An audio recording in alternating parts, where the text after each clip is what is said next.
4-2 동백꽃부터 나갈 텐데, 뒤에서부터 나가는 이유는 일단 우리가 지금 중간고사를 안 본 상태고, 그 다음에 여기 책에 보시면 단원이 총 크게 4단원으로 나눠져 있죠.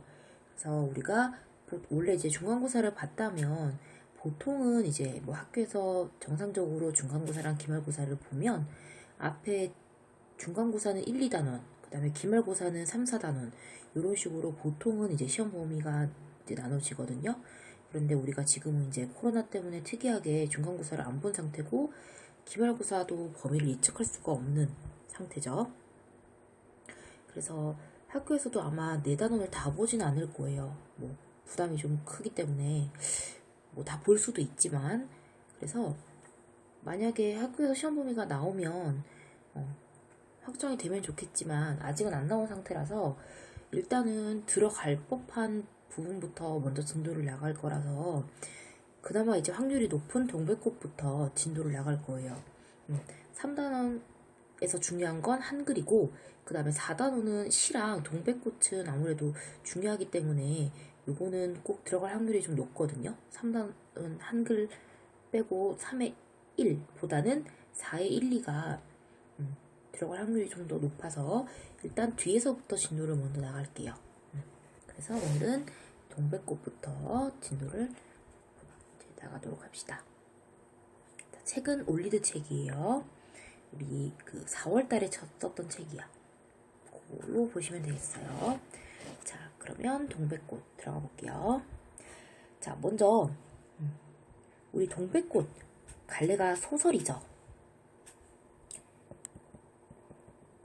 자, 소설에서 중요한 건 허구성이야. 허구성이라는 건 작가가 꾸며낸 이야기란 뜻이죠.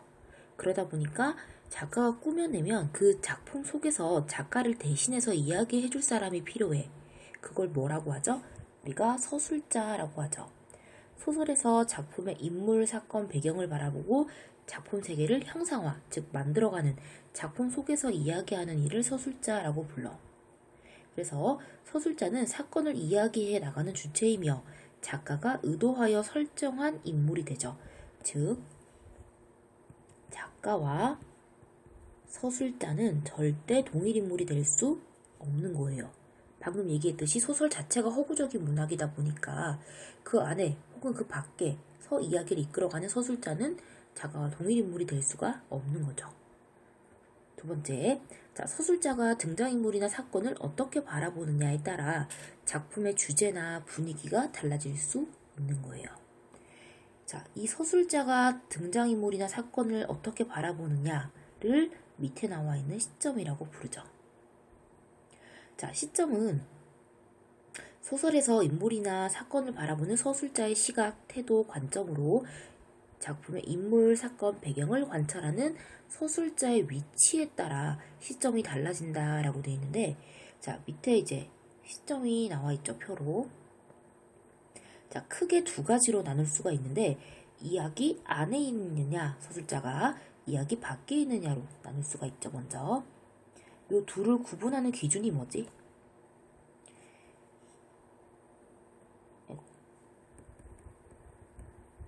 쉽게 말하면, 자, 나라는 말이 있으면 서술자는 이야기 안에 있는 거고요. 나라는 말이 아무리 읽어봐도 안 나와. 그러면 서술자는 이야기 밖에 있는 거지. 그죠? 그래서 나라는 말이 있을 때 우리는 이걸 뭐라고 하죠? 1인칭이라고 하고, 나라는 말이 없어. 이야기 밖에 있다. 그러면 3인칭이 되죠. 2인칭은 없어요. 자, 1인칭은 다시 주인공 시점하고 관찰자 시점. 그 다음에 3인칭은 전지적 작가 시점하고, 잠깐. 그 다음에 3인칭 전지적 작가 시점하고, 그 다음에 관찰자 시점으로 나눌 수가 있는데, 자, 먼저 그러면 1인칭 주인공 시점부터 볼게요. 자, 1인칭 주인공 시점은 말 그대로 일단 1인칭이기 때문에 나라는 그 단어가 등장하면서 그 내가 서술자가 되죠. 그러면서 나는 주인공이야. 나와 서술자와 주인공이 동일 인물이 되는 거죠. 즉, 읽어보면, 자, 사건의 주인공인 나, 독자가 자신의 이야기를 직접 서술하는 시점이야. 자, 그러다 보니까 독자는 친근감을 느끼고 또 나의 속마음을 가장 잘 아는 건 누구야? 나잖아. 신뢰감을 느낄 수밖에 없죠. 그리고 주인공의 내면 심리가 가장 잘 드러나죠. 하지만 타인의 심리는 서술할 수가 없죠. 혹은 서술한다 해도 틀린 서술을 할 수밖에 없는 거예요. 우리가 오늘 배울 동백꽃 역시 이제 1인칭 주인공 시점인 소설인데, 여기서 동백꽃 뭐 읽어봐서 알겠지만 워낙 유명한 소설이니까 여기서 점순이는 이 소설의 서술자인 나를 좋아하죠. 그래서 괴롭히거나 말을 거는데 주인공인 나만 모르잖아. 그죠? 이런 건 역시 주인공 시점의 특징이라고 볼 수가 있죠. 자, 두 번째, 1인칭 관찰자 시점은 나라는 말이 등장해요. 그리고 그 나는 서술자야. 그런데 나는 뭐는 아니에요? 주인공은 아닌 거지. 그럼 나는 뭐야? 주변 인물로서 주인공을 관찰하는 거야. 그래서 자, 주변 등장인물인 나가 주인공을 관찰해서 그 이야기를 전달해요. 즉, 서술자가 관찰한 내용만 서술되기 때문에 주인공의 내면 심리가 직접적으로 드러나진 않아. 자, 그러면 이 나라는 서술자가 서술할 수 있는 내용은 어떤 것들이 있어? 주인공의 외양은 겉모습이 되죠. 혹은 주인공의 대화라든지 아니면 주인공의 행동이라든지 이런 것들만 서술할 수가 있죠. 그죠? 그러니까 겉으로 누가 봐도 알 수 있는 것들만 서술할 수 있는 거야. 심리는 서술할 수가 없는 거죠. 관찰만 하기 때문에. 그죠? 그래서 이 두 가지가 1인칭 시점이에요. 그 다음에 자, 3인칭 시점은 전지적 작가 시점이 있는데, 일단 이 전지적이라는 말 자체가 여기다 쓸게요. 전지전능한 이런 뜻이잖아. 자, 전지전능하다는 건 모든 걸 다 알고 있다 이런 뜻이지. 모든 걸 다 꿰뚫어 본다. 이런 존재는 세상에 신밖에 없죠. 그래서 자, 서술자가 사건의 진행 상황, 등장인물의 내면 심리, 즉 모든 것을 다 알고 서술을 하는 시점이에요. 그래서 서술자가 작품 속의 사건이나 모든 등장인물의 내면 심리까지도 전부 다 알고 전달, 즉 서술을 하기 때문에 독자가 상상할 거리가 있어요? 없지. 즉 독자의 상상력은 제한된다. 독자의 상상할 거리가 없다는 얘기야. 자, 마지막으로 3인칭 관찰자 시점은 일단 3인칭이란 자체가 나라는 말이 안 나와. 이 둘 다 등장인물의 이름이 대신 나오는 거죠. 철수는, 영희는 이런 식으로. 자, 서술자가 인물의 내면 심리를 제외하고 관찰한 내용만 서술하는 거예요. 그러니까 위에 나와 있는 이 1인칭 관찰자 시점하고 비슷한데 나라는 말만 안 나오는 거야. 나라는 말만. 그래서 자, 등장인물의 심리는 알지 못해요. 관찰자니까.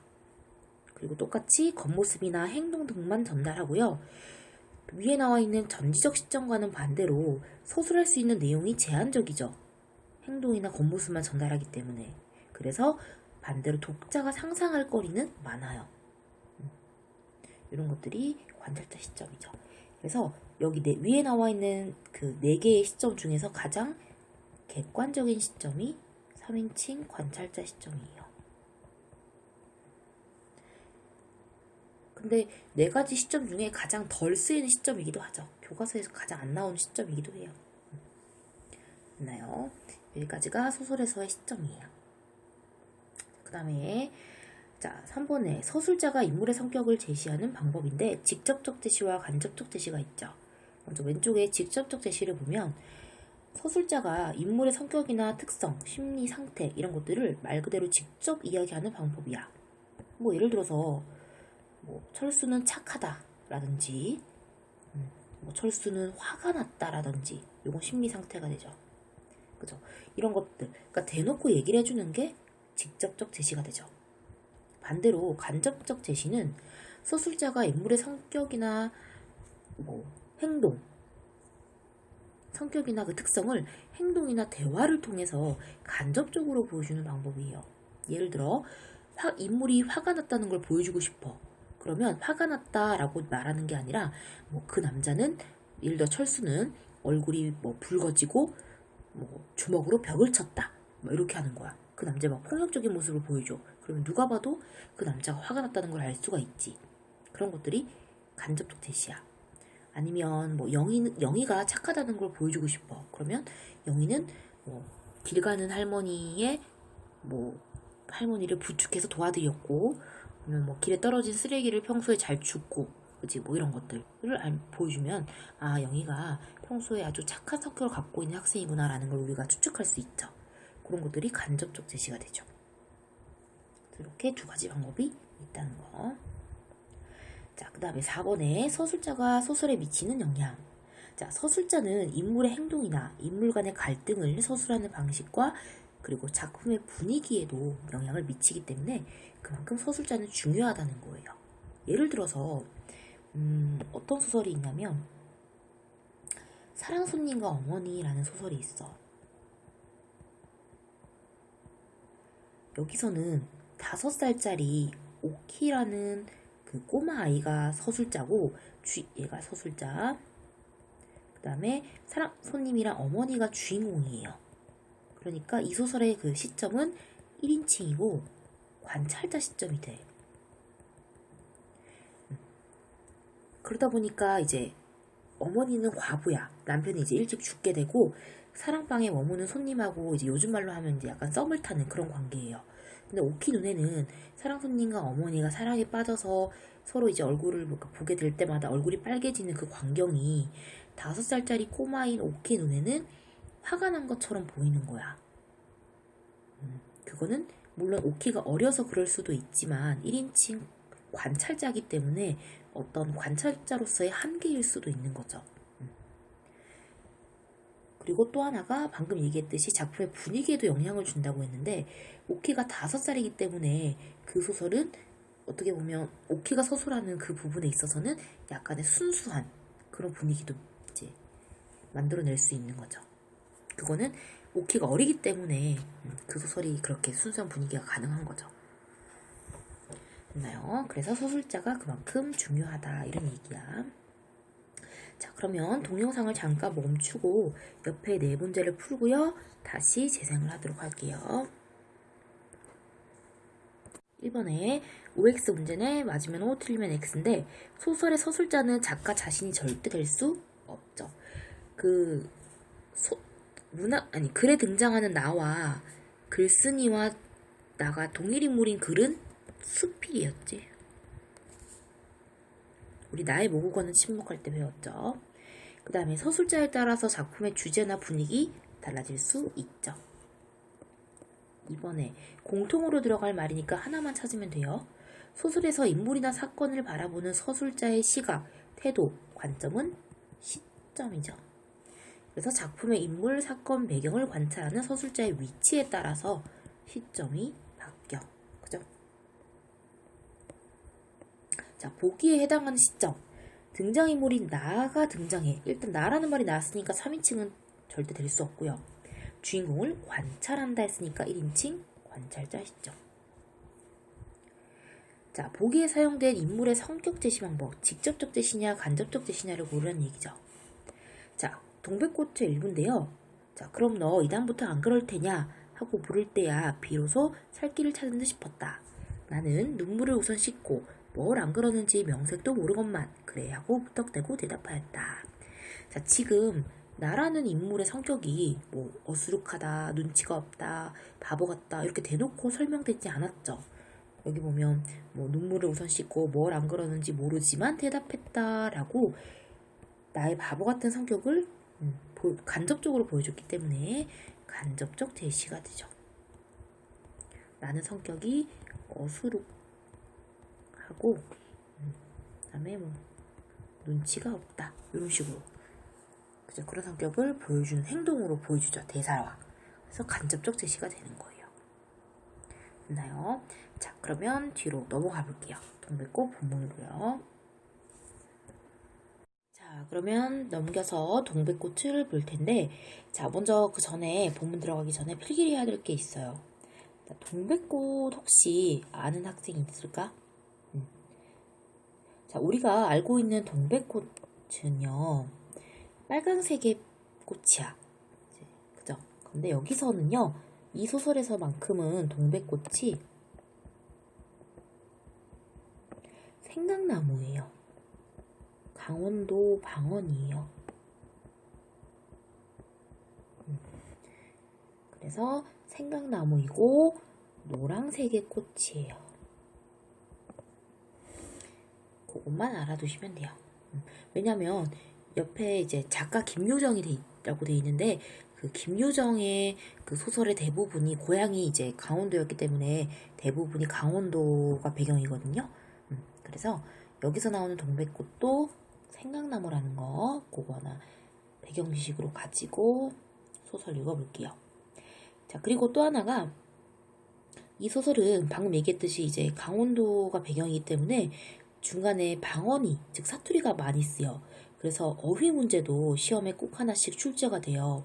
그래서 선생님이 그 밑줄을 치라고 하는 부분에 아니면 형광펜 치라고 하는 부분에 꼭 형광펜을 쳐서 단어 문제 이런 식으로 뭐 얼렸다 이런 것들 있죠. 형광펜을 꼭 쳐서 나중에 단어는 꼭 따로 암기를 하도록 하세요. 자, 그러면 한번 볼게요. 자, 오늘도 또 우리 스탁이 막 쪼이었다. 자, 오늘도 일단 형광펜. 얘는 그냥 단어가 아니고요. 보시면 자, 오늘도 라는 건 시간상으로 현재가 되죠. 그죠? 자, 그리고 또 라는 건 그 전에도 우리 스탁이 쪼인 적이 있다는 얘기야. 그죠? 자, 내가 점심을 먹고 자, 나라는 말이 나왔네요. 1인칭 소설. 점심을 먹고 나무로 하러 갈 양으로 나올 때였다. 산으로 올라서려니까 등 뒤에서 푸드득 하고 닭의 횟소리가 야단이다. 깜짝 놀라며 고개를 돌려보니 안나 다르랴 두 놈이 또 얼렸다. 자, 선생님은 지금부터 단어를 노란색으로 표시할게요. 얼렸다. 밑에 둘 이상의 짐승이 한데 섞여 어우러졌다. 그러니까 점순이 닭이랑 우리 닭이 싸웠다는 얘기예요. 자, 점순네 스탁은 대강이, 그러니까 대가리야. 머리를 이제 좀 이렇게 속되게 이르는 말이죠. 대강이가 크고 똑 오소리같이 실팍하게 형광펜이고 밑에 보시면 실하게, 그러니까 점순이의 닭은 덩치가 크다는 얘기죠. 덩저리는 덩치, 몸집을 이르는 말이에요. 덩저리 작은 우리 스탁을 함부로 해내는 형광펜 이기는 것이다. 자, 당연히 점순이 스탁이 덩치가 크니까 아무래도 우리 스탁을 이제 이기겠죠. 그것도 그냥 해내는 것이 아니라 푸드득하고 면두. 자, 면두는 닭 벼슬의 방언이야. 자, 면두를 쪼고 물러섰다가 좀 사이를 두고 또 푸드득하고 모가지를 쪼았다. 이렇게 멋을 부려가며 여지없이 닦아놓는다. 자, 그러면 이 못생긴 것은, 자, 여기서 말하는 못생긴 것은 이라는 건 우리 스탁, 나의 스탁을 얘기하는 거죠. 쪼을 적마다 주둥이로 땅을 받으며 그 비명이 킥킥할 뿐이다. 물론 미처 아물지도 않은 면두를 또 쪼이어 붉은 선혈은 뚝뚝 떨어진다. 선혈은 피가 되죠. 이걸 가만히 내려다보자니 내 대강이가 터져서 피가 흐르는 것 같이 두 눈에서 불이 번쩍 난다. 대뜸 지게막대기를 메고 달려들어 점순의 닭을 후려칠까 하다가 생각을 고쳐먹고 헛매질로 떼어만 놓았다. 이번에도 점순이가 싸움을 붙여놨을 것이다. 바짝바짝 내 기를 올리느라고 그랬음에 틀림없을 것이다. 밑줄 하세요. 고놈의 계집애가 요새로 들어서서 왜 나를 못 잡아먹겠다고 그렇게 아르렁거리는지 모른다. 자, 우리 동백꽃 읽어봐서 다 알죠? 점순이가 나를 왜 괴롭히지? 점순이가 나한테 감자를 줬는데 내가 감자를 거절했고 거기에 대한 복수심에 이제 닭싸움을 거는 거죠. 결국 뭐 어쨌든 이유는 나를 좋아해서잖아. 근데 나는 이유를 모르죠. 어수룩하고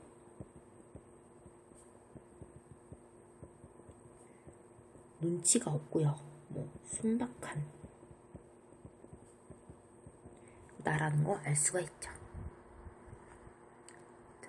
자, 여기까지가 그래서 소설의 발단이에요. 점순이가 닭싸움으로 나를 자꾸 괴롭히는. 그래서 점순이는 일부러 닭싸움을 붙이는 일을 반복하고요. 나는 점순이가 왜 자신을 괴롭히는지 이유를 알지 못해요. 둘은 갈등을 하는데 인물과 인물 간의 갈등이죠.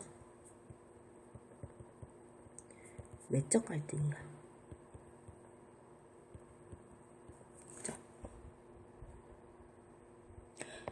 그다음에 자, 선생님 필기를 따라오기 힘들면 동영상 멈추면서 필기하시면 돼요. 자, 그 다음에 나흘 전. 자, 나흘은 우리 며칠 전이죠? 하루, 이틀, 사흘, 나흘, 4일 전이 돼요. 그러니까 과거죠. 그죠?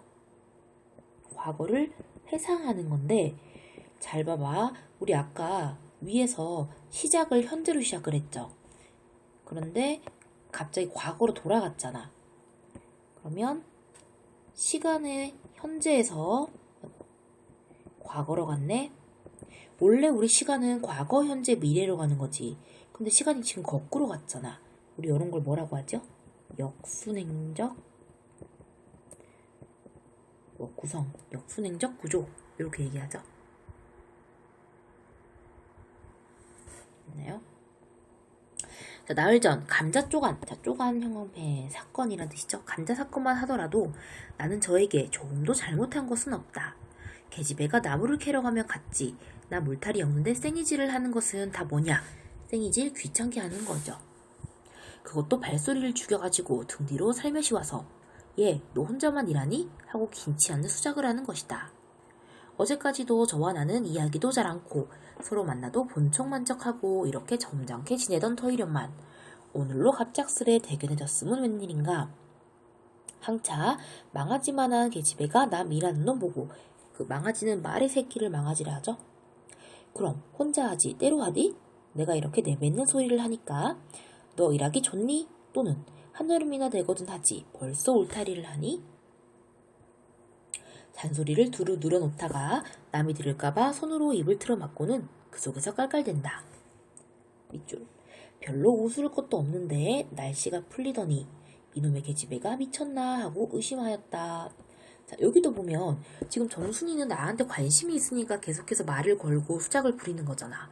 근데 나는 뭐라고 생각해? 정순이가 미쳤다고 생각을 하죠. 자, 이 부분은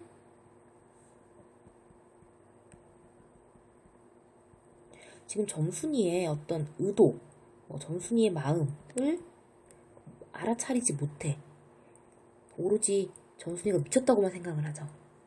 그래서 굉장히 이제 독자들로 하여금 웃음을 유발하는 부분이에요. 굉장히 이제 해학적인 표현이지. 해학적 표현이라는 게 우스꽝스럽다 이런 뜻이에요.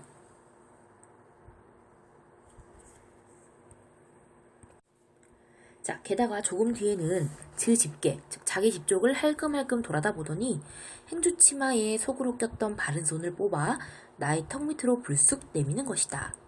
언제 구웠는지 아직도 더운 김이 획 끼치는 굵은 감자 3개가 손에 뿌듯이 쥐었다. 자, 굵은 감자 3개. 요거 뭐 학교에서 원하는 답이 4어절이면 굵은 감자 3개, 3어절이면 감자 3개. 뭐 한 단어로 쓰시오. 감자. 어쨌든 감자가 들어가야 돼요. 감자의 의미. 첫 번째. 일단 정리해서 쓸게요. 이따가. 너 집엔 이거 없지? 하고 생색 있는 큰 소리를 하고는 제가 준 것을 남이 알면 큰일 날 테니 여기서 얼른 먹어버리란다. 그리고 또 하는 소리가 너 본감자가 맛있단다. 자, 지금 정순이가 나한테 나를 좋아하니까 감자를 줬죠. 그런데 뭐 너 집엔 이거 없지? 하면서 자존심을 상하게 하는 말을 하면서 줬잖아. 그치? 그래서 내가 어떻게 했어? 난 감자 안 먹는다? 니나 먹어라 하면서 감자를 거절했죠. 나는 고개도 돌리려 하지 않고 일하던 손으로 그 감자를 도로 어깨너머로 쑥 밀어버렸다. 자, 그랬더니 그래도 가는 기색이 없고 뿐만 아니라 새근새근하고 심상치 않게 숨소리가 거칠어진다. 이건 또 뭐야 싶어서 그때야 비로소 돌아다 보니 나는 참으로 놀랐다. 우리가 이 동리는 동네야. 온 것은 근 3년째 되어 오지만 여태껏 가무잡잡한 점순이의 얼굴이 이렇게까지 황당무처럼 새빨개진 법이 없었다. 게다 눈에 독을 올리고 한참 나를 요렇게 쏘아보더니 나중에는 눈물까지 어리는 것이 아니냐.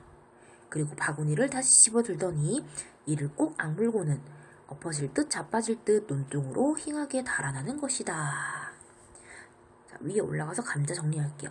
첫 번째는 자, 지금 점순이가 나한테 준 이유는 자, 지금이야 우리가 감자가 흔한 이제 구황작물이지만 이 소설의 배경은 일제강점기예요. 그때만 해도 이제 감자가 흔한 건 아니었으니까 이제 좋아하는 나한테 마음을 표현하고자 하는 그지 정순이의 마음이잖아. 첫 번째는 이제 귀한 거였잖아. 그죠? 그러니까 나에 대한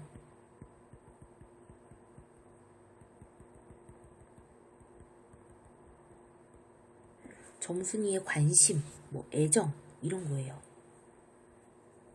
그다음에 두 번째는 정순이가 근데 뭐라고 했어? 너 집에 이거 없지? 너네 집에는 없지? 라고 물었다는 건 나름의 방금 얘기했듯이 그 감자가 흔한 건 아니었다는 거지. 귀했잖아. 요거는 어떤 경제력의 차이도 보여줬죠. 신분의 차이를 보여주는 그런 의미도 있고요. 그 다음 세 번째는 내가 이제 감자를 거절함으로써 점순이가 이제 화가 나서 가게 되고 그 뒤로 닭싸움을 통해 나를 괴롭히게 되죠. 그래서 나와 점순이의 갈등을 유발하는 매개체가 되기도 해요. 감자를 거절함으로써 이 모든 사건이 일어나게 되니까. 됐나요? 그래서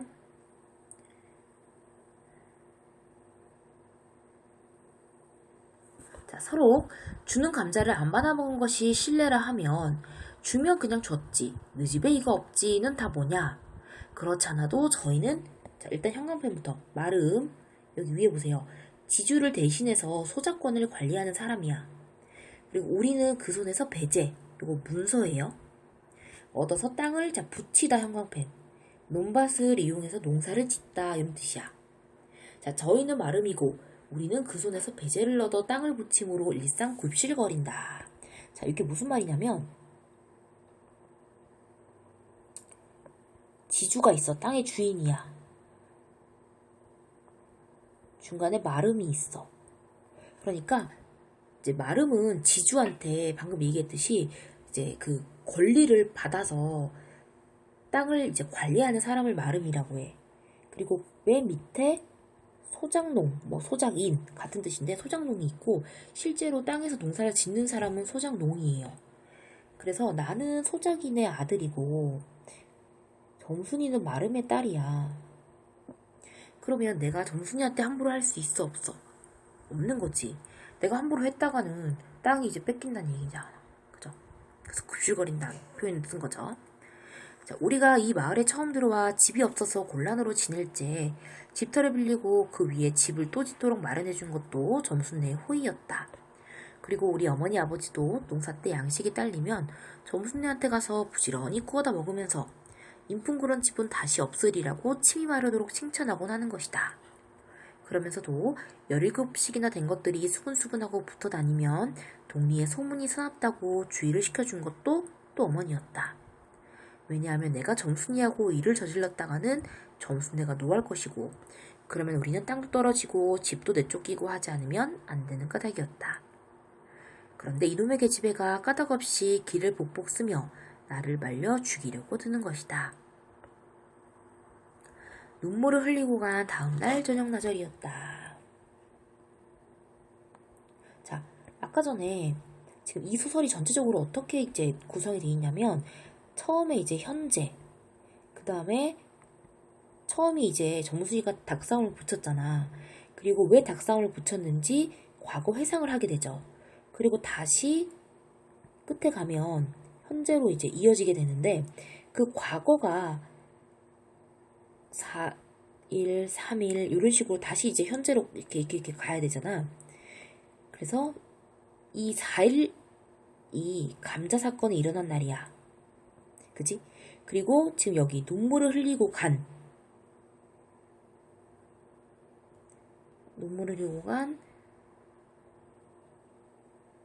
이날이 이제 감자를 내가 거절해서 점순이가 울고 간 날이지. 그죠?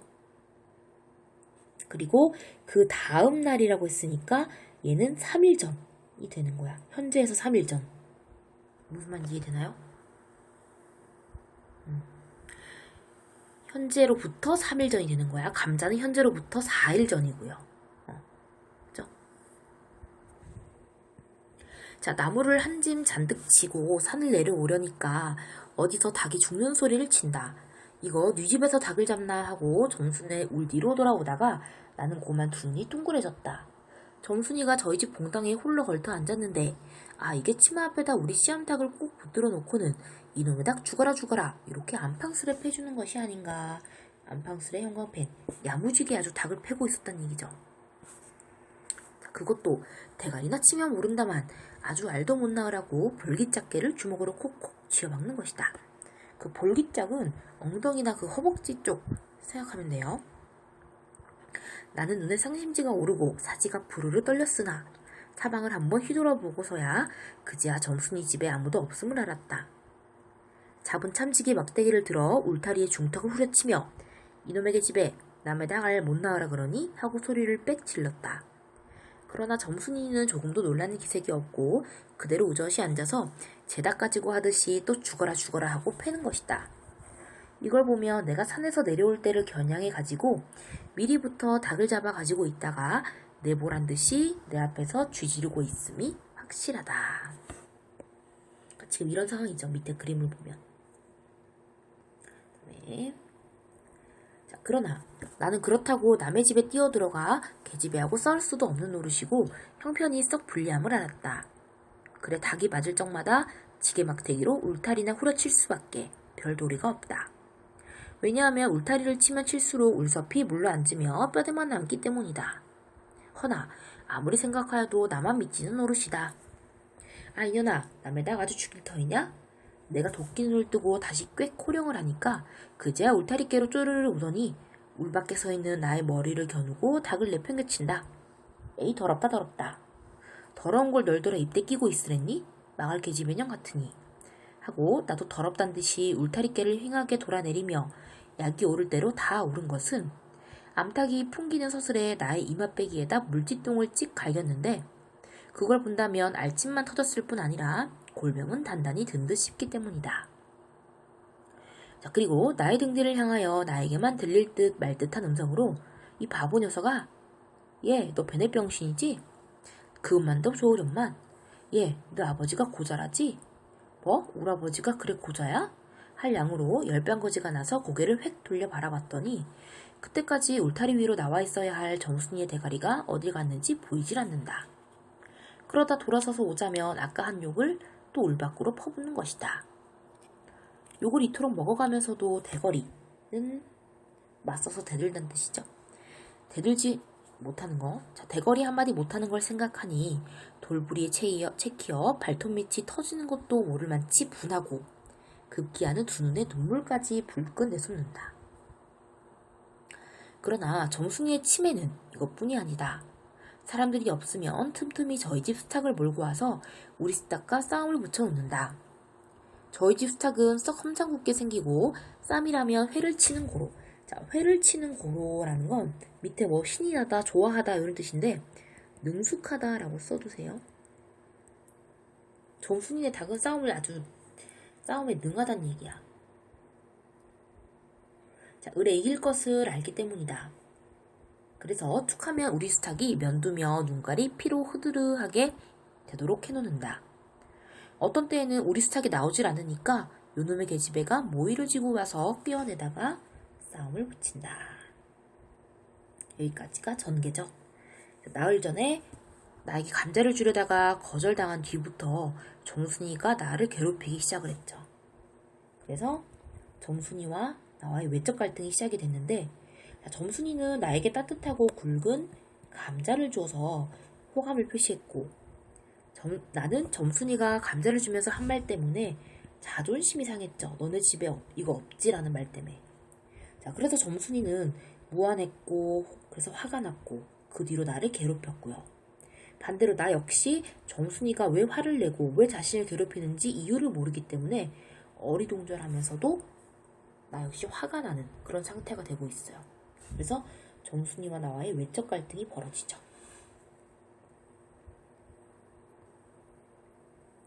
자, 다음에 자, 이렇게 되면 나도 다른 배채 형 앞엔 꾀요. 나도 당하고만 있을 순 없으니까 꾀를 부릴 거지. 자, 차리지 않을 수 없다.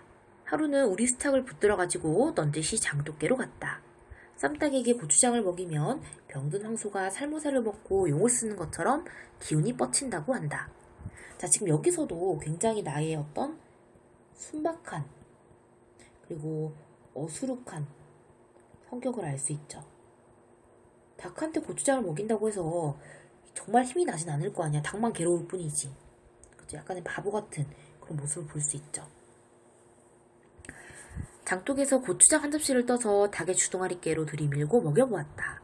닭도 고추장의 맛을 들였는지 거스르지 않고 거의 반 접시턱이나 곧잘 먹는다. 그리고 먹고 금세는 욕을 못 쓸 터이므로 얼마쯤 기운이 돌도록 회 속에다 가두어 두었다. 밭에 두엄을 두어 점 내고 나서 실참에 그 닭을 안고 밖으로 나왔다. 마침 밖에는 아무도 없고 점순이만 저희 울 안에서 헌옷을 뜯는지 혹은 섬을 토는지 웅크리고 앉아서 일을 할 뿐이다. 나는 점순네 스탁이 노는 밭으로 가서 닭을 내려놓고 가만히 맥을 보았다. 두 닭은 여전히 얼려 싸움을 하는데 처음에는 아무 보람이 없다.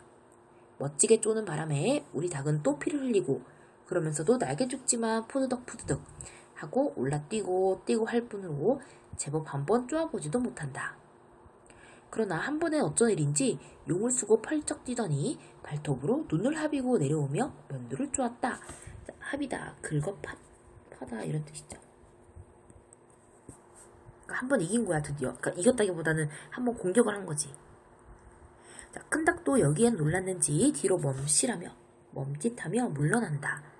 이 기회를 타서 작은 우리스탁이 또 날쌔게 덤벼들어 다시 면도를 쪼니 그제서야 감대사나움, 즉 험상궂게 생긴 그 대강이에서도 거친 대강이에서도 피가 흐르지 않을 수 없다.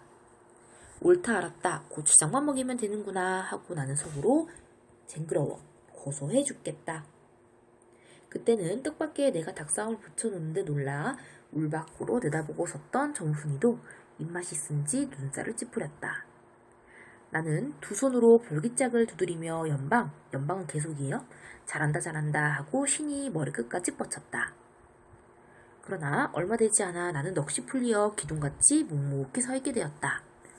왜냐하면 큰 닭이 한 번 쪼인 안가품으로 호들갑스레 연거푸 쪼는 서슬에 우리 스탁은 막 찔끔 못하고 막 고른다.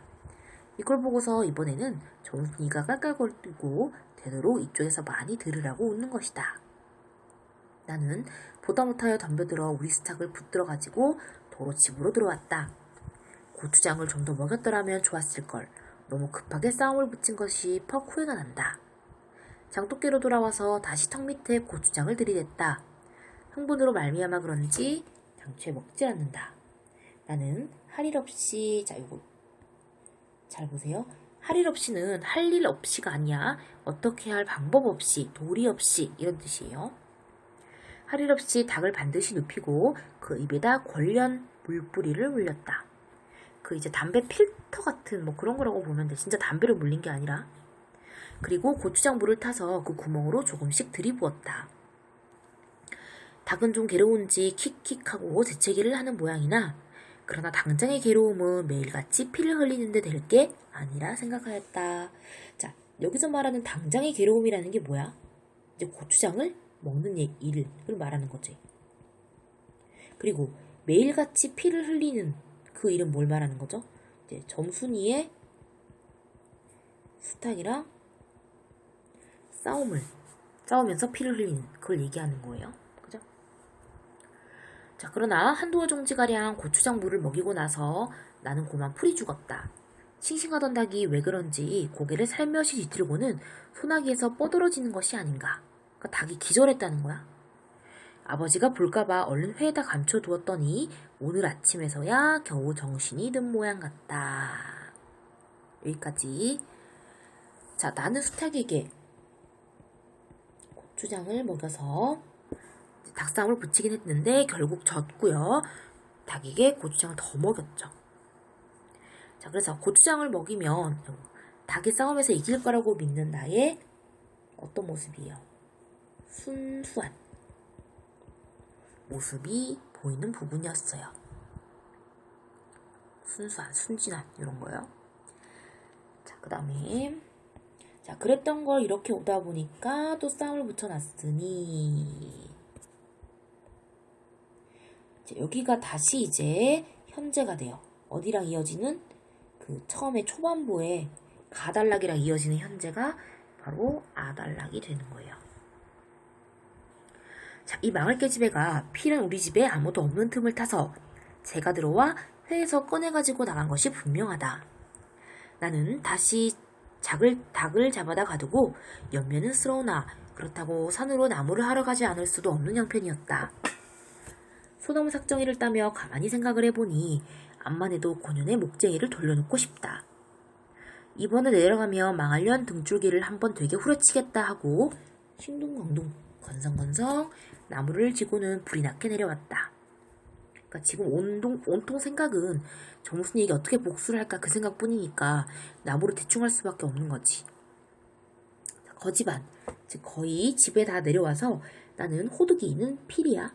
필 소리를 듣고 발이 딱 멈췄다. 산기슭에 널려있는 굵은 바위돌 틈에 자, 아까 얘기했죠. 원래는 빨간색인데 동백꽃이 여기서 생강나무 노란 동백꽃이 소보로간이 깔렸다. 그 틈에 끼어 앉아서 점순이가 청순맞게 호두기를 불고 있는 것이다. 그보다도 더 놀란 것은 그 앞에서 또 푸드득 푸드득 하고 들리는 닭의 횟소리다. 피령코 요년이 나의 약을 올리느라고 또 닭을 집어내다가 내가 내려올 길목에다 싸움을 시켜놓고 저는 그 앞에 앉아서 천연스레 호두기를 불고 있음에 틀림없으리라. 나는 약이 오를 대로 다 올라서 두 눈에서 불과 함께 눈물이 퍽 쏟아졌다. 나무지게도 벗어놓을 수 없이 그대로 내동댕이 치고는 지게 막대기를 뻗치고 호둥지둥 달려들었다. 가차이, 즉 가까이 와보니 과연 나의 짐작대로 우리 수탉이 피를 흘리고 거의 빈사지경, 죽게 된 형편이죠. 빈사지경에 이르렀다. 닭도 닭이려니와 그럼에도 불구하고 눈 하나 깜짝 없이 그대로 앉아서 호두기만 보는 그 꼴에 더욱 치가 떨린다. 동리에서도 소문이 났거니와 나도 한때는 걱실걱실 그러니까 아주 시원시원하게 일 잘하고 얼굴 예쁜 계집애인 줄 알았더니 시방은 지금이란 뜻이야. 지금 보니까 그 눈깔이 꼭 여우 새끼 같다. 나는 대뜸 달려들어서 나도 모르는 사이에 큰 수탉을 담매 때려 엎었다. 닭은 푹 엎어진 채 다리 하나 꼼짝 못하고 그대로 죽어버렸다. 그러니까 한 번 때렸는데 죽었다는 얘기죠. 화가 나서 때렸다는 거지. 자, 그리고 나는 멍하니 섰다가 점순이가 매섭게 눈을 홉뜨고 자, 눈알을 위로 굴리고 눈시울을 찌뜨고 그러니까 때려봤다는 거겠지. 닥치는 바람에 뒤로 벌렁 낮아빠졌다. 이놈아, 너 왜 남의 닭을 때려 죽이니? 그럼 어때? 하고 일어나다가 뭐 이 자식아, 뉴집 닭인데. 자, 지금 여기 보면 일단 나는요, 첫 번째로 내가 보자마자 지금 눈이 뒤집혀서 닭을 한 번에 때려 죽였잖아. 여기서 할 수 있는 나의 성격은 약간의 어떤 다혈질이기도 하죠. 그런데 여기 보세요. 그럼 어때? 하고 사고를 쳤는데 정순이가 너 왜 남의 닭 때려 죽여? 했더니 야, 그럼 어떠냐? 라고 맞서서 대들긴 했는데 갑자기 정순이가 뭐라고 해? 누집 닭인데 라고 하는 순간 여기 뒤에 보시면 떠미는 바람에 벌렁 자빠졌다. 자, 그러고 나서 가만히 생각을 하니 분하기도 하고 무안도스럽고 또 한편 일을 저질렀으니 인젠 땅이 떨어지고 집도 내쫓기고 해야 될는지 모른다. 그래서 요 대사를 통해서 이제 내가 뭐 하게 돼요? 현실을 즉시 깨닫게 되는 거야. 내가 이제 드디어 큰일을 치고 말았구나 하는 걸 깨닫게 됐지. 그 전까지는 우리 닭이 죽어가고 있는 것만 눈에 보여서 그냥 아무 생각 없이 정순이 닭을 죽이고 말았는데, 정순이가 야, 너 누구 닭인데 지금 죽인 거야? 라는 걸 대사를 듣자마자 이제 신분의 차이를 깨닫고 현실을 인식하게 된 거예요. 난 이제 죽었구나 라는 걸. 보세요. 그 다음에 그래서 이제 이 부분이 이제 갈등이 일단 최고조에 다른 부분이죠. 화를 참지 못한 나는 정순이의 결국 닭을 때려서 죽였고, 자, 하지만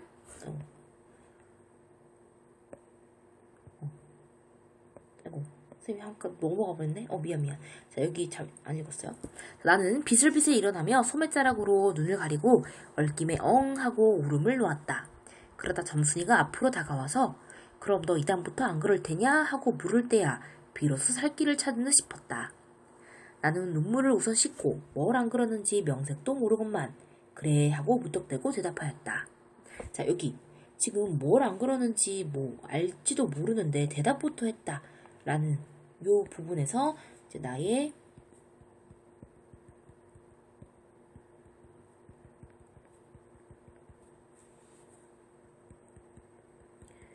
어수룩한 그런 모습을 알 수 있죠. 자, 요단부터 또 그래봐라. 자, 여기요. 자, 이단부터 안 그럴 테냐.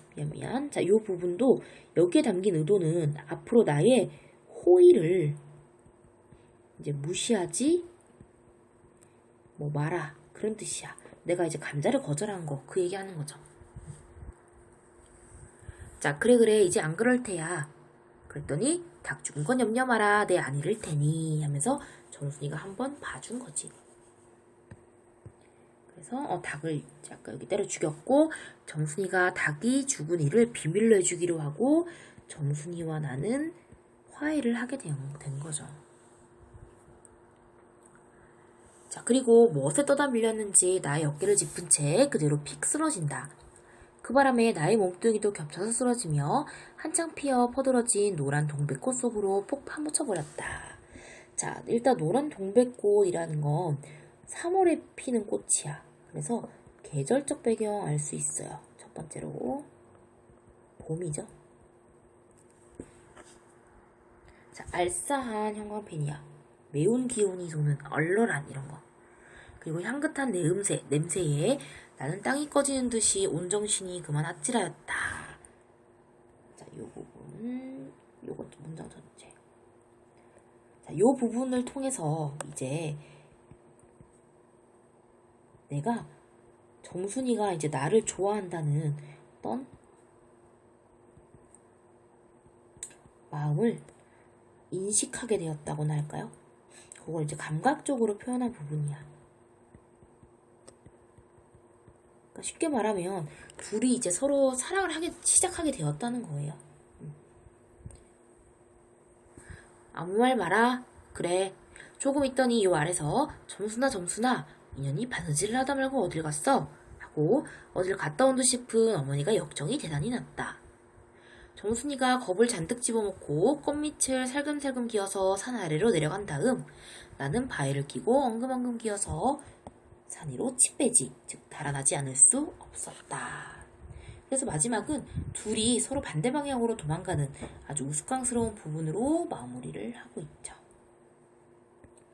마지막은 동백꽃의 역할이에요. 제목이기도 하죠. 나와 정순이의 이제 갈등이 다 사라졌다는 걸 보여주고요.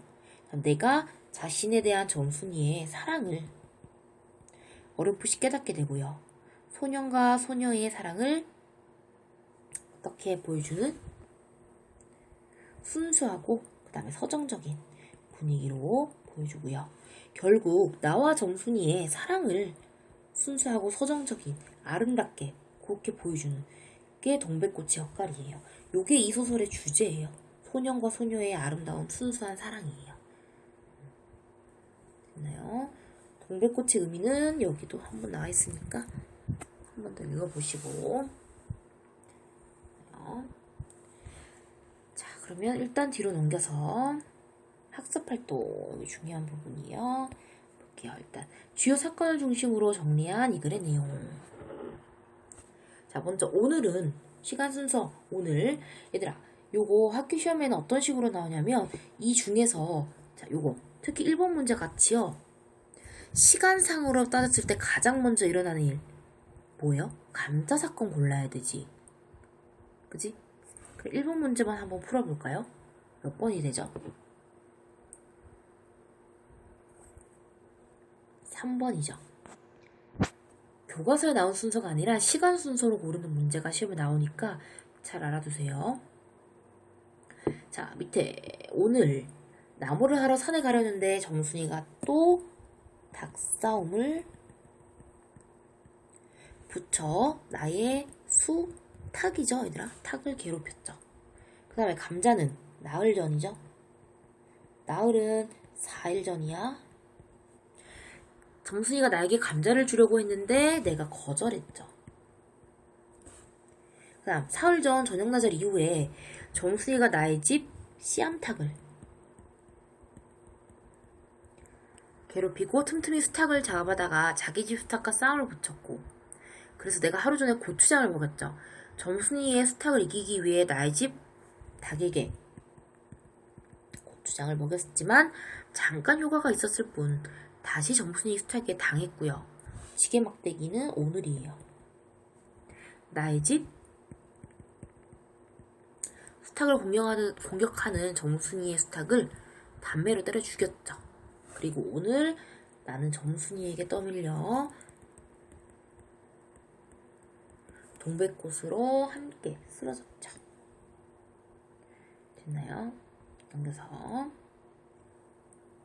자, 이 글의 등장인물. 이 글을 바탕으로 나에 관해 정리하기. 자, 이 글에 등장하는 서술자인 나. 성별은 남자고, 나이는 17세, 17살. 신부는 마름인 정순이의 집에서 땅을 붙인다는 거 농사 짓는다는 뜻이랬죠. 소장농의 아들. 자, 등장인물의 말과 행동을 통해 처지와 성격 파악하기. 자, 일단 나는요. 나 감자 안 먹는다. 니나 먹어라. 그렇잖아도 저희는 마름이고 우리는 그 손에서 배제를 얻어 땅을 붙임으로 굽실거린다. 정순이네 수탉을 담배로 때려 죽이고 울음을 터뜨린다. 이런 걸로 봤을 때 계층이나 신분 간의 차이로 인해서 정순이에게 열등감이나 위화감을 느끼고 있고요. 그 다음에 소장농의 자식이기 때문에 언제든지 집이나 땅을 빼앗길 수도 있다는 공포심을 가지고 있어요. 그죠? 그 다음에 무뚝뚝하고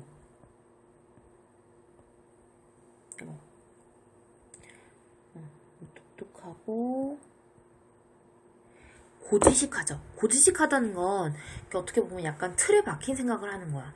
뭐 요즘 말로 하면 약간 오버해서 약간 꼰대 같다? 뭐 그런 게 고지식한 거죠. 그리고 정순이가 자신에게 애정을 가지고 있다는 걸 눈치채지 못할 정도로 순진해요. 그리고 아까 얘기했죠. 그 담배로 때려 죽인다. 그만큼 다혈질인 데가 있어요. 화를 잘 참지 못하는. 그 다음에 정순이는요. 평소에 부끄러움을 타지도 않고 분하다고 눈물을 보이지도 않고요. 나의 수탉을 심하고 끈질기게 괴롭히죠. 뭐 이 자식아 누집닭인데 이런 말을 하기도 하고, 그럼 너 이다음부턴 안 그럴 터냐, 이렇게 용서해주기도 해. 그래서 자, 방어적인 나에게 계속 어떻게 돼요? 공격적으로 대하지. 그만한 사회적인 배경을 갖고 있죠. 마름이라는. 그리고 나에 비해 자신의 감정을 적극적으로 표현하기는 해. 근데 어떤 방법으로 표현해야 하는지 잘 몰라. 그래서 계속 괴롭히잖아. 순박한 농촌 처녀죠. 그리고 활달하고 씩씩한 면도 있고 야무지고 매섭기도 하죠. 자, 그 다음에 자, 이 글의 서술자는 한 단어로 나죠. 자, 정순이의 행동에 대한 나의 생각과 정순이의 의도 비교하기. 자, 같은 지금 행동인데 내 생각이랑 정순이의 의도가 좀 다르죠. 먼저 감자를 준 것에 대한 나의 생각은 내 입장에서 봤을 때는 갑작스럽고 느닷없고요. 그리고 뭐 너네 집엔 이거 없지라는 말을 통해서 이제 자존심이 상한다는 그런 느낌을 받기도 했고요.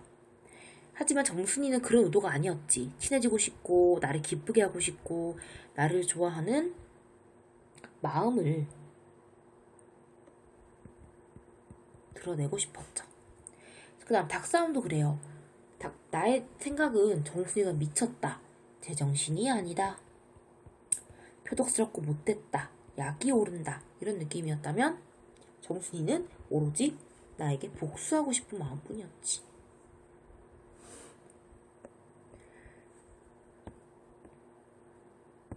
자, 이렇게 어수룩한 그치, 정순이 애정 표현을 모르고 엉뚱하게 대응하는 이런 사춘기 소년을 서술자로 설정함으로써 얻을 수 있는 효과가 뭐죠? 굉장히 해학적이지 일단. 뭐 미쳤다고 표현을 하거나 이런 부분에서 오는 그림 그러면서도 아주 순수한 그죠? 분위기로 만들죠. 나요. 자, 그 다음에 여기도 중요한데요. 서술자를 다르게 설정했을 때 얻을 수 있는 효과.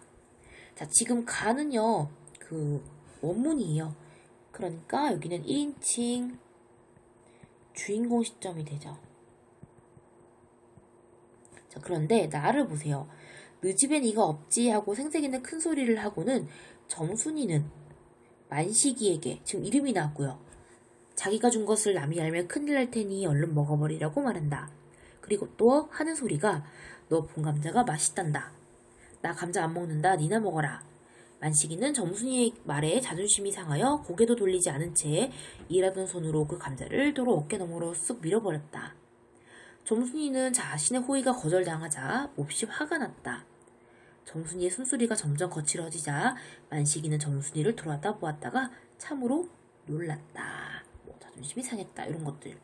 지금 보면 나라는 말이 안 나오죠. 정순이, 만식이 이름이 나왔잖아. 그러면 3인칭이라는 거 알고 그 다음에 등장인물의 심리가 서술되어 있죠. 그러면 전지적 작가 시점. 서술자가 신의 입장에서 다 서술해주는 것까지도 알 수 있죠. 이렇게 찾을 수 있어야 돼. 자, 그랬을 때 가와 나의 서술자가 서술한 걸 각각 골라서 V 표시하래. 일단 가의 서술자는 나죠.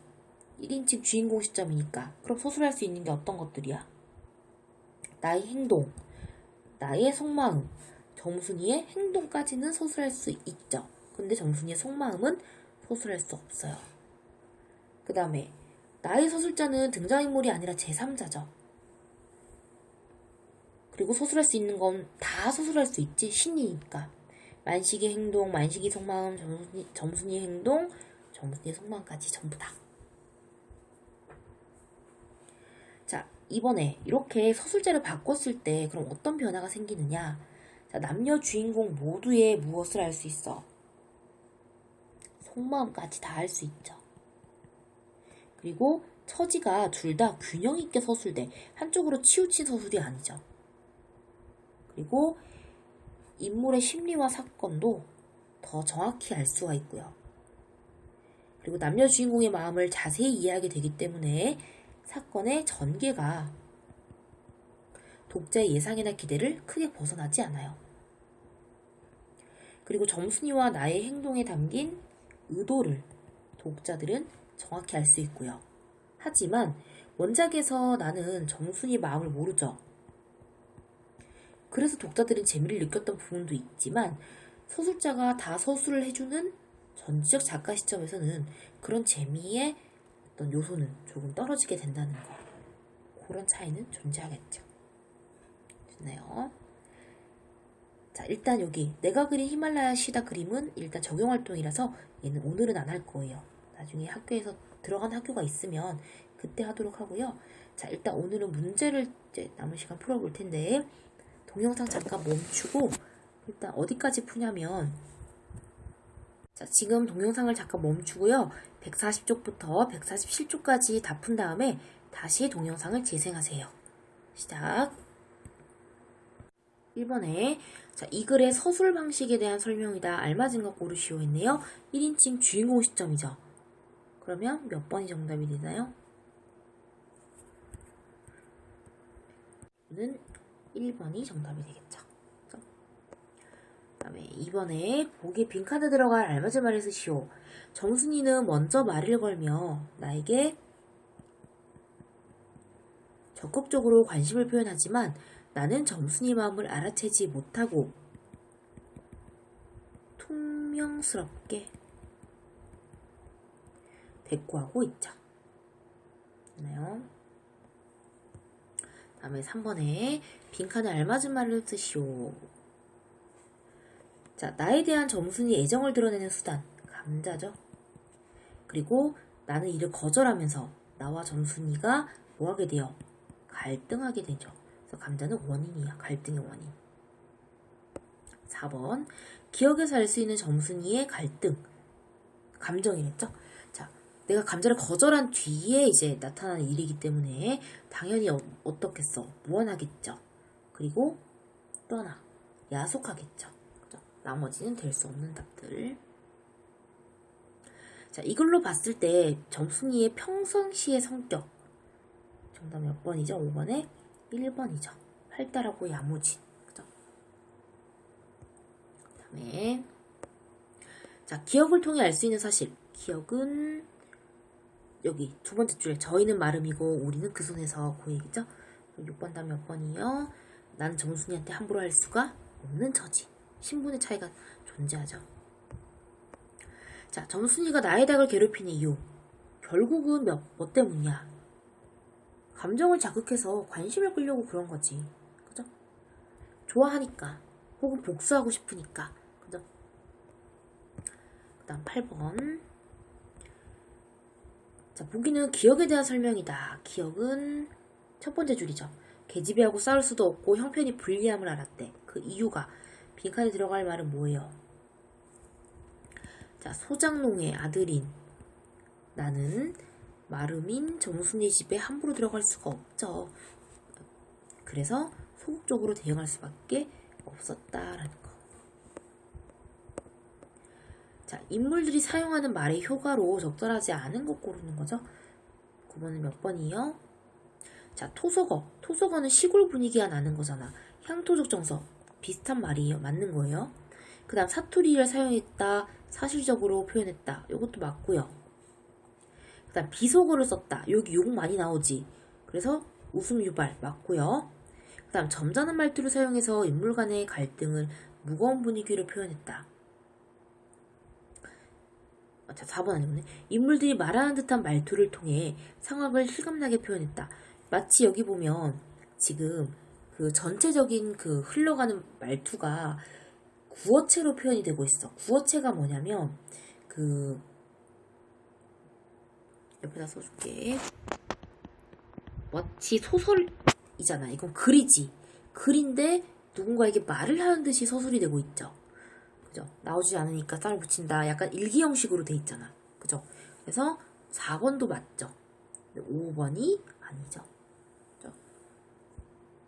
그 다음에 이걸로 봐서 기억의 구체적인 내용.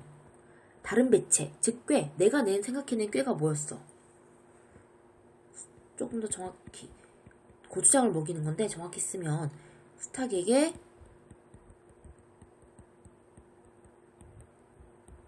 고추장을 먹여서 그죠?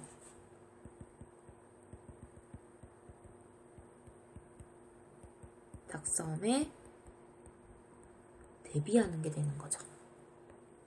그 다음에 니은에 드러난 나의 심리. 니은은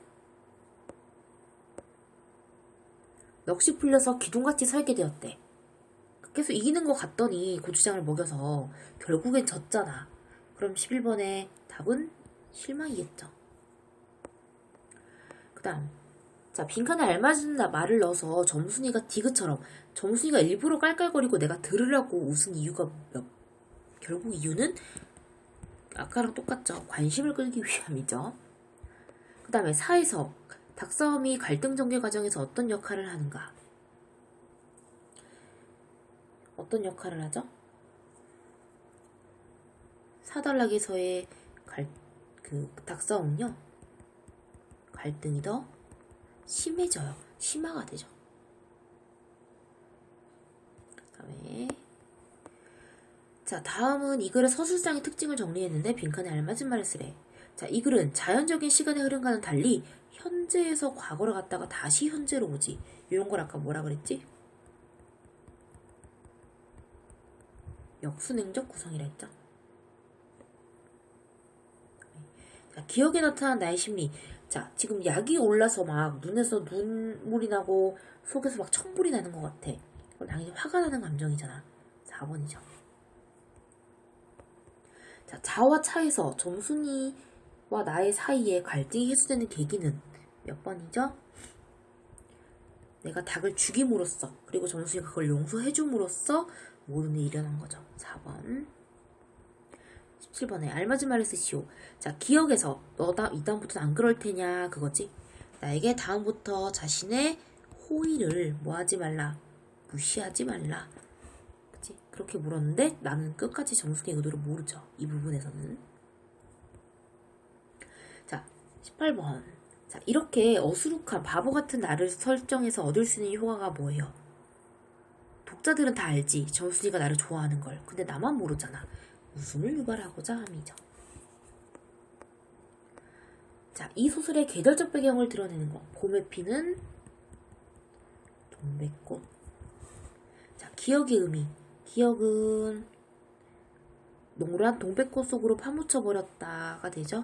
그럼 결국 이 둘이 뭐를 시작했다? 사랑을 시작하게 되었다. 이렇게 보여주는 거네. 됐나요? 여기까지. 자, 다음 또 동영상을 멈추고요. 이번에는 148부터 151까지 풀고 다시 재생하세요. 자, 우리 1번은 아까 3번이라고 같이 했고요. 그 다음에 2번. 이 글에 대한 설명으로 적절한 것은 했죠? 이거 몇 번이죠? 현재 가고 현재. 역순행적 구성이죠? 5번. 그죠? 그 다음에 자, 나와 점순이 사이에 갈등이 시작되는 원인은 내가 감자를 거절함으로써 모든 일이 시작됐죠. 감자죠. 자, 다음과 같은 역할하는 소재, 서정적인 분위기, 나와 점순이의 화해, 순수한 사랑, 제목이지. 동백꽃. 그 다음에 자, 나에 대한 설명으로 적절하지 않은 것 고르시오 했네요. 몇 번? 자, 출생 신분 뛰어넘기 위해 노력한 거 있어요? 전혀 안 나왔지, 이런 거. 자, 이 글에서 알 수 있는 점순이의 성격이 아닌 것 고르는 거죠. 6번은 소심하진 않아. 이건 나의 성격이라고 볼 수 있죠, 오히려. 그죠? 다 반대되는 거지, 이런 것들은. 난 적극적이야, 점순이는요. 그죠? 자, 내가 점순이를 대하는 태도. 정순이가 굵은 감자 3개를 내밀었지만 나는 거절했어. 그럼 몇 번이에요? 7번에 2번이죠. 소 닭 보듯. 소 닭 보듯 한다 이런 속담은요. 무슨 뜻이냐면 무심하게 쳐다보는 거를 소 닭 보듯 한다 이런 뜻이에요. 자, 꽁 대신 닭은요. 적당한 게 없을 때 비슷한 것을 대신하는 거. 비유적으로 이르는 말이고, 그다음 가재는 개표는 무슨 뜻이야? 모양이나 형편이 비슷하거나, 그지? 잘 어울리는 이런 것들을 서로 감싸주는 것을 비유적으로 나타내는 표현이죠. 그다음 누워서 떡 먹기는요. 하기 쉬운 걸 비유적으로 이르는 말이고, 울며 겨자 먹기는요. 하기 싫은 일을 억지로 할 때, 마지못해서 할 때를 이르는 말을 속담이 되죠. 그래서 정답은 2번이죠. 서로 무심하게 보는 모양. 이렇게요. 8번에 나와 점순이의 계층을 직접적으로 드러내는 단어를 쓰시오. 나는 점순이는 마름의 딸. 나는 소장농의 아들. 9번. 이 글에서 감자에 담긴 점순이의 의도. 나를 좋아하니까 준 거죠. 그럼 9번 답은 몇 번이요? 2번. 10번에 의 집엔 이거 없지. 이 의미는 적절한 건 몇 번이에요? 2번. 자존심이 상했죠. 자, 서술자를 나로 설정했을 때 얻을 수 있는 효과야. 자, 서술자 내가 점순이의 예정을 전혀 모르고 엉뚱하게 대함으로써 사춘기 소년과 소녀의 풋풋한 사랑을 11번 몇 번? 해학적으로 그리고 순수한 분위기로 만들죠. 자, 나에 대한 정순이의 복수심을 드러내는 소재. 계속 뭘 하면서 나를 괴롭혔어? 닭싸움을 통해서 괴롭혔죠. 자, 가와 나의 시점. 아까 전에 가는 원본이니까 1인칭 주인공 시점이고, 나는 등장인물의 이름과 심리가 다 서술됐으니까 3인칭 전지적 작가 시점이죠. 그럼 13번의 답은 몇 번이죠? 2번이 되네요. 자, 가히 드러나지 않은 것. 1인칭 주인공 시점이니까 서술할 수 없는 건 뭐 어떤 게 되죠? 정순이의 내면은 서술할 수가 없죠. 그 다음, 가히 서술자를 나로 바꾸는 과정에서 달라진 점을 모두 고르시오. 정답 2개. 자, 서술자 나가 없어지나요? 맞죠? 3인칭이 되니까 나가 나오면 안 되잖아. 맞고요. 주인공의 성격이 바뀌진 않죠. 그 다음, 서술자가 작품 속에 있어? 그럼 1인칭이 돼야 되잖아. 틀렸고요. 서술자가 주관적인 입장으로 바뀌어요? 그것도 아니고요. 서술자가 작품 속의 모든 등장인물의 속마음을 다 설명해 주는 게 전지적 작가 시점에 대한 설명이니까 정답은 1번, 5번. 자, 나와 비교해서 알 수 있는 가히 서술자의 효과로 적절한 것을 고르시오 했네요. 자, 주인공의 처지가 균형 있게 서술되는 건 3인칭 전지적 작가 시점. 심리 사건을 분명하게 알 수 있는 것도 전지적 작가 시점. 남녀 주인공 속마음 모두 파악할 수 있는 것도 전지적 작가 시점. 자, 주인공은 모르고 독자만 아는 부분이 있어 재미를 느낄 수 있는 건 1인칭 주인공 시점이죠. 16번 답은 4번. 의도와 생각을 정확히 알 수 있는 것도 전지적 작가 시점이죠. 그래서 여기까지 했고요. 자, 그 다음에 마지막. 여기 157쪽에 빈칸 있어요. 몇 개 안 되는데 여기만 채우고 오늘 마치도록 할게요. 지금 동영상 멈추고 채워보세요. 자, 먼저 동백꽃은 현대소설, 단편소설이고요. 그 다음에 향토적이면서 아주 해학적이죠. 우스꽝스러운. 그리고 아까 말했듯이 1930년대 강원도가 배경인 소설이고요. 1인칭 주인공 시점. 그 다음에 주제는 젊은 농촌 남녀가 보여주는 순박한 사랑이고요. 특징은 자, 현재, 과거, 현재의 역순행적 구성 방식, 그리고 1인칭 주인공 서술자의 독배, 혼잣 말하듯이 전개가 되죠. 그리고 토속어는 이제 시골 분위기가 나는 그런 단어들, 그리고 비속어, 욕이 많이 나왔죠. 그리고 구어체, 아까 얘기했죠. 말하듯이 누군가에게. 그래서 향토적인 느낌을 준다.